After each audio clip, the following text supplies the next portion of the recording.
Guys யானை யானை யானை பாருங்க யானை. ஓ மை காட், ராத்திரி மணி 3 மணி அப்படியே கீழே இருந்து 2 உருண்டை வாய்க்கிட்டு வந்துட்டு போயிருச்சு பாருங்க. ஃபுல்லாக பனி மூட்டமாக இருக்குது.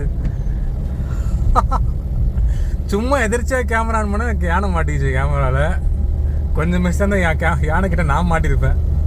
மூஞ்சில் ஒரு மரண பீதி வந்துட்டு போயிடுச்சு. ஐயோ வேற லெவல் ஃபீல் கைஸ். ராத்திரி 3 மணி காட்டுக்குள்ளே தனியாக போய்டுறேங்க பாருங்க. பனி மூட்டமாக இருக்குது.